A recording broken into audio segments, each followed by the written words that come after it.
comment était la vie avant le prophète Muhammad, que la paix soit sur lui, ***. Bien avant que la lumière de la prophétie ne se lève sur la péninsule arabique, le monde arabe vivait une époque sombre, instable et profondément marquée par l'ignorance spirituelle.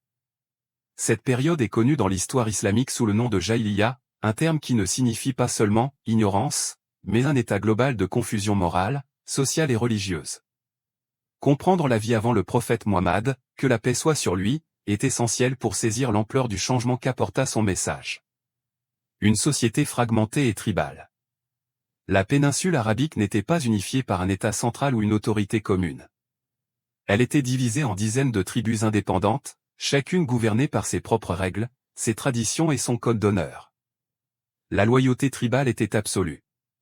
Un homme n'existait qu'à travers sa tribu, et sans elle, il n'avait ni protection ni identité.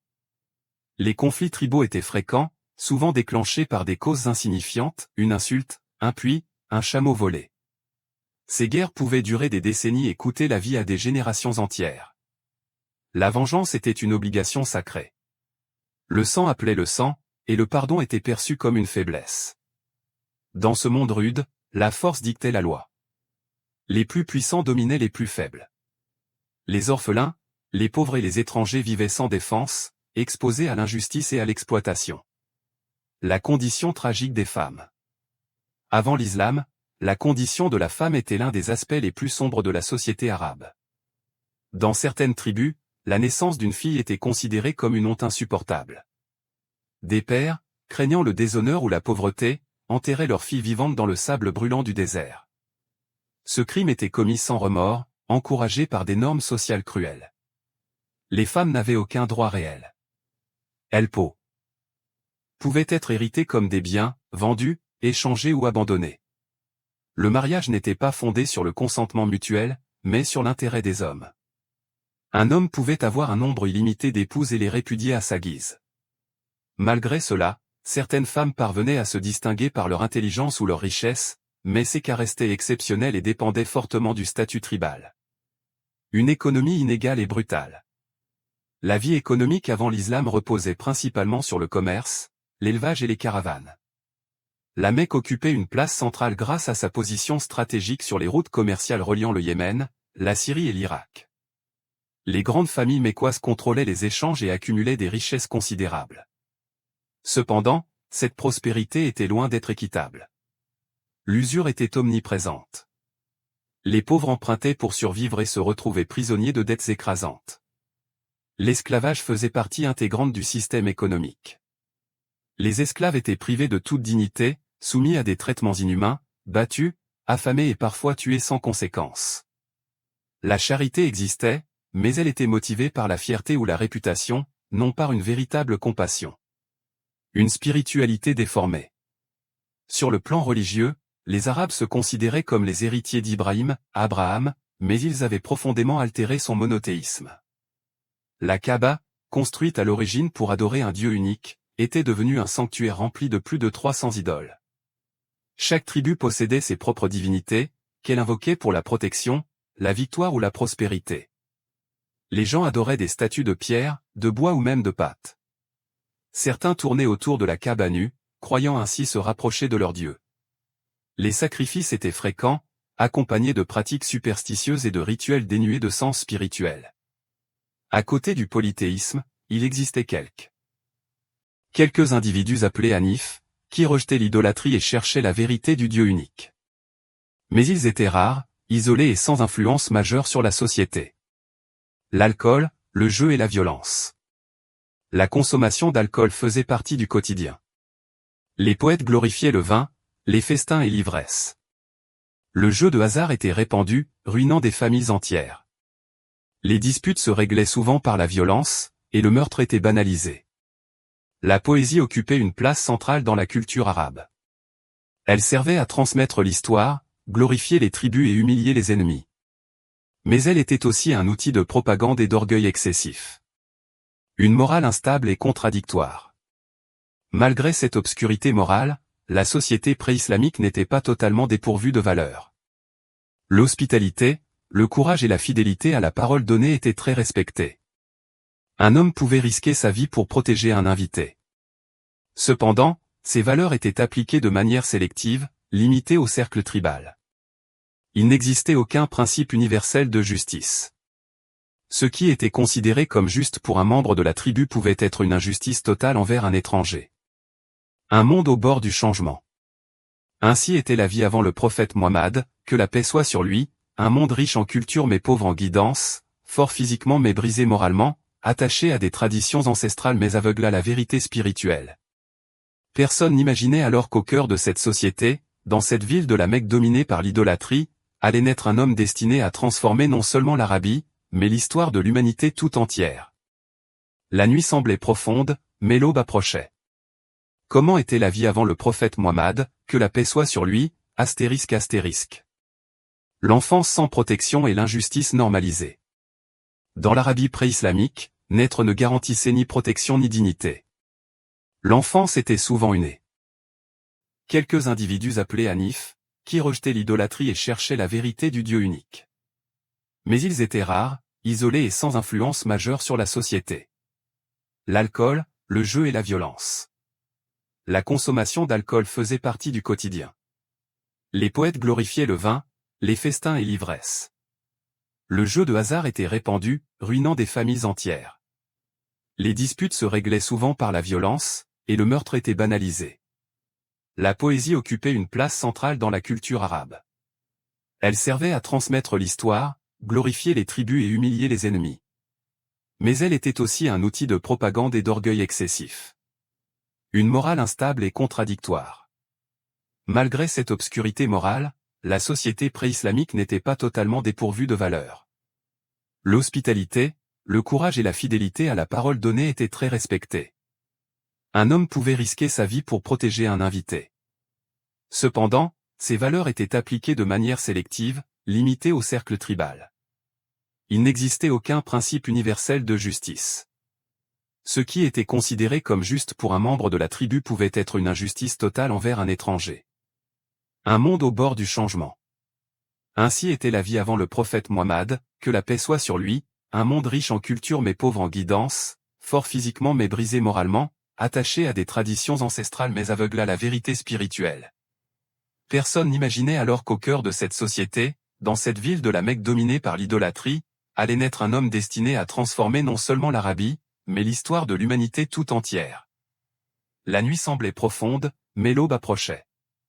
Comment était la vie avant le prophète Mohammed, que la paix soit sur lui, astérisque. L'enfance sans protection et l'injustice normalisée. Dans l'Arabie pré-islamique, naître ne garantissait ni protection ni dignité. L'enfance était souvent une épreuve brutale, surtout pour ceux qui venaient au monde sans soutien tribal solide. Les orphelins, privés de père, étaient parmi les plus vulnérables. Leurs biens pouvaient être confisqués par des tuteurs corrompus, et leur avenir était souvent réduit à l'exploitation ou à l'oubli. Aucune loi écrite ne protégeait les faibles. La justice dépendait de la puissance, non de la vérité.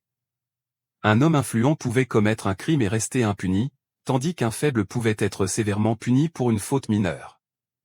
L'injustice n'était pas perçue comme un problème moral, mais comme une réalité inévitable de la vie.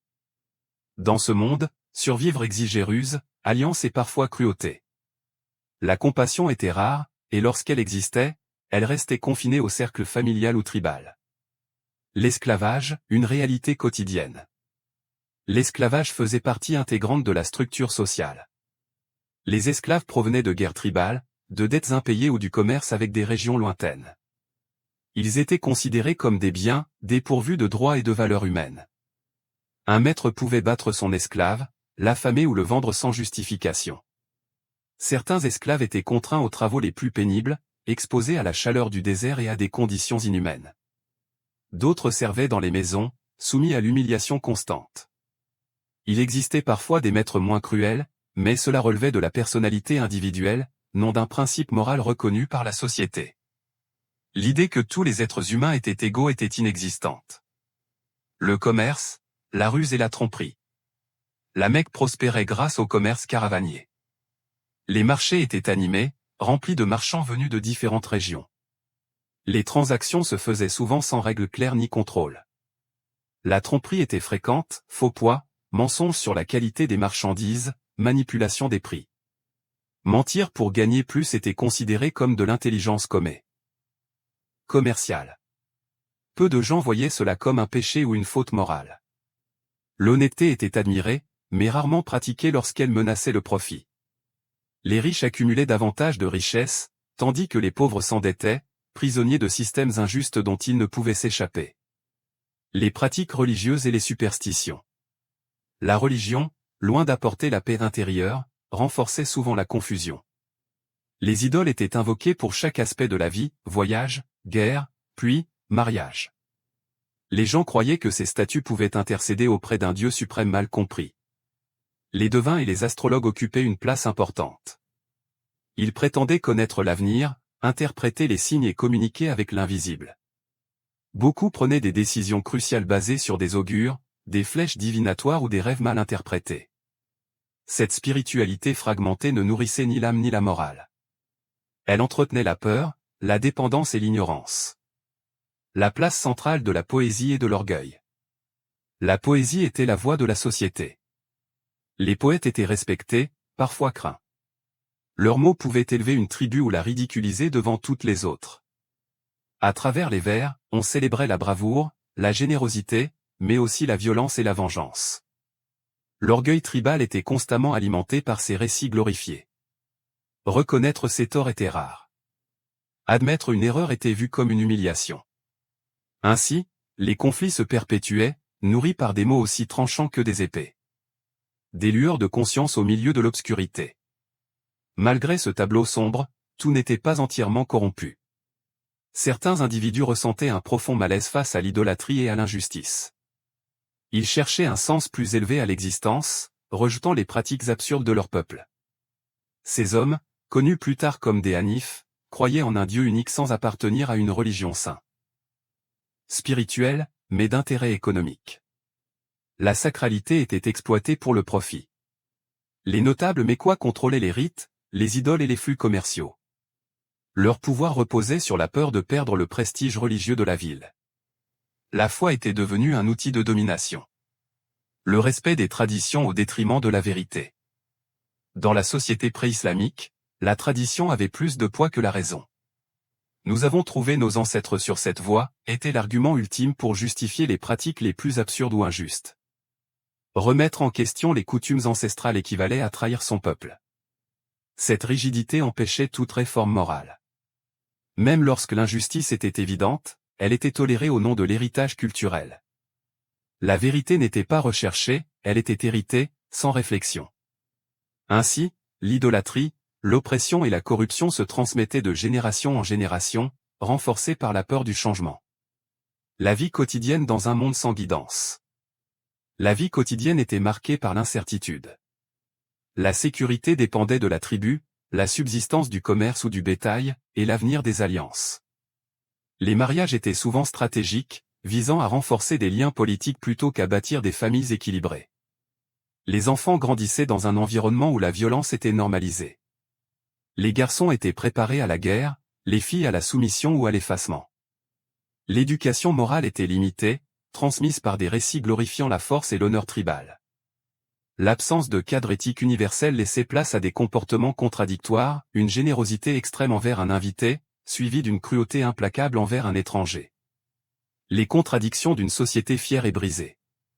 Les Arabes pré-islamiques étaient fiers de leur éloquence, de leur hospitalité et de leur bravoure. Ils possédaient un sens aigu de l'honneur et tenaient à leur réputation. Pourtant, ces qualités coexistaient avec des pratiques profondément immorales. Un homme pouvait défendre l'honneur de sa tribu avec courage, tout en opprimant les faibles sans remords. La fierté empêchait l'introspection. Reconnaître une faute était rare, car cela signifiait perdre la face. Cette contradiction interne créait une société instable, incapable de se réformer de l'intérieur. La solitude spirituelle et la quête intérieure. Au milieu de cette confusion, certains individus ressentaient un vide profond. Ils observaient les idoles silencieuses, les rites mécaniques et l'injustice omniprésente, et se demandaient en secret si tout cela avait un sens. Ces âmes solitaires se retiraient parfois loin des villes, cherchant le calme des montagnes ou du désert. Elles méditaient, réfléchissaient, interrogeaient l'existence. Leur quête n'était pas organisée, mais sincère. Cependant, sans révélation divine ni guide clair, ses recherches restaient limitées. La vérité semblait proche, mais inaccessible. Un monde connecté mais moralement isolé. La péninsule arabique n'était pas coupée du reste du monde. Les caravanes apportaient des récits de royaumes puissants, de religions établies, de lois écrites. Les Arabes connaissaient l'existence du judaïsme et du christianisme, mais les percevaient comme lointains, complexes ou déformés par leur propre communauté. Ces influences extérieures suscitaient parfois de la curiosité, mais rarement une adhésion sincère. La société restait enfermée dans ses traditions, convaincue de sa supériorité culturelle malgré ses failles morales. L'attente inconsciente d'une réforme. Sans le formuler clairement, la société était prête pour un changement profond. Les injustices répétées, les conflits incessants et la vacuité spirituelle avaient créé une fatigue collective. Les cœurs étaient durs, mais aussi lassés. Les âmes cherchaient une parole qui réconcilierait la force avec la justice, la foi avec la raison, la tradition avec la vérité. Le monde ancien résistait. Résistait encore, mais ses fondations tremblaient. Aux portes d'un tournant historique. À la veille de l'avènement du prophète Mohammed, que la paix soit sur lui, la péninsule arabique se trouvait dans un état critique. Riche de culture, mais pauvre de guidance. Fier de son passé, mais incapable de bâtir un avenir juste. Personne n'imaginait que la transformation viendrait non d'un roi, ni d'un conquérant, mais d'un homme connu pour sa droiture, sa discrétion et sa vérité. L'histoire s'approchait silencieusement de son moment décisif. Un monde arrivait à ses limites. À la fin de l'époque pré-islamique, la société arabe semblait figée dans un cycle sans issue. Les guerres se succédaient, les injustices se répétaient, et la spiritualité demeurait vide de sens profond. Ce monde ne s'effondrait pas dans le chaos total, mais il survivait sans véritable direction.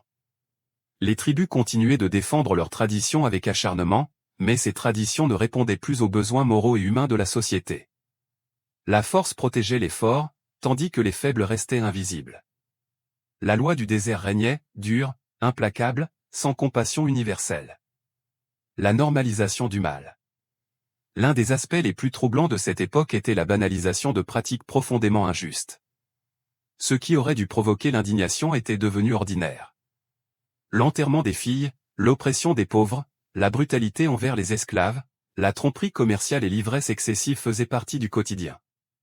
Le mal n'était plus perçu comme tel. Il était intégré aux coutumes, justifié par l'habitude et transmis comme un héritage. Les consciences s'émoussaient, et la capacité à distinguer clairement le bien du mal s'affaiblissait. Une foi sans lumière. Bien que Dieu fût reconnu par son nom suprême, il était relégué à une place lointaine et abstraite. Les idoles occupaient l'espace entre l'homme et le Créateur, multipliant les médiations fictives. La prière n'élevait plus l'âme, elle servait à apaiser la peur ou à obtenir des avantages matériels. Les rites étaient nombreux, mais dénués de sincérité. On invoquait les divinités par habitude, non par conviction. La foi ne transformait pas les comportements. Elle ne purifiait ni les cœurs ni les intentions. Des individus justes dans une société injuste. Malgré ce climat général, il existait des hommes et des femmes qui conservaient une droiture morale remarquable. Ils honoraient leurs engagements, protégeaient les faibles et refusaient certaines pratiques immorales, même lorsqu'elles étaient socialement acceptées. Cependant, ces individus restaient isolés. Leur éthique personnelle ne suffisait pas à transformer une société entière. Sans message clair, sans cadre universel, leur justice demeurait limitée à leurs propres actes. La fatigue des cœurs. Une lassitude profonde s'installait progressivement. Les conflits interminables, l'insécurité permanente et le vide spirituel pesaient sur les âmes. Les chants de victoire ne parvenaient plus à masquer le désespoir silencieux. Les hommes vivaient, commerçaient, combattaient et festoyaient, mais beaucoup ressentaient confusément que quelque chose manquait. Une vérité simple, une justice équitable, une parole qui unirait plutôt que diviser. Un monde prêt à écouter. Sans le savoir, la péninsule arabique avait atteint un point de rupture. Les anciennes structures ne pouvaient plus soutenir la société. Les traditions étaient trop rigides pour évoluer, trop injustes pour perdurer. Ce contexte particulier rendait les cœurs, malgré leur dureté apparente, réceptifs à un changement radical. Le terrain était préparé non par la sagesse humaine, mais par l'échec répété des systèmes existants. la sagesse divine dans le silence. Rien n'était laissé au hasard. Le monde attendait, sans le formuler, une guidance qui ne viendrait ni des puissants, ni des riches, ni des chefs de tribu. Il fallait une parole qui s'adresserait à tous, au-delà des lignées. Lignées, des statuts et des frontières. Avant que cette parole ne soit révélée, le silence dominait encore. Mais ce silence n'était pas vide. Il était chargé de sens, annonciateur d'un bouleversement historique. La fin d'une époque, le seuil d'une autre. Ainsi était la vie avant le prophète Muhammad, que la paix soit sur lui, une existence rude, contradictoire, parfois noble, souvent injuste, profondément désorientée. Une société fière de ses racines, mais incapable de s'élever moralement. L'histoire humaine se trouvait à un seuil décisif. L'ancien monde, avec ses ombres et ses excès, allait bientôt être confronté à une lumière qui transformerait les cœurs, les lois et les destinées. Mais à cet instant précis, avant l'aube, la nuit régnait encore. The End.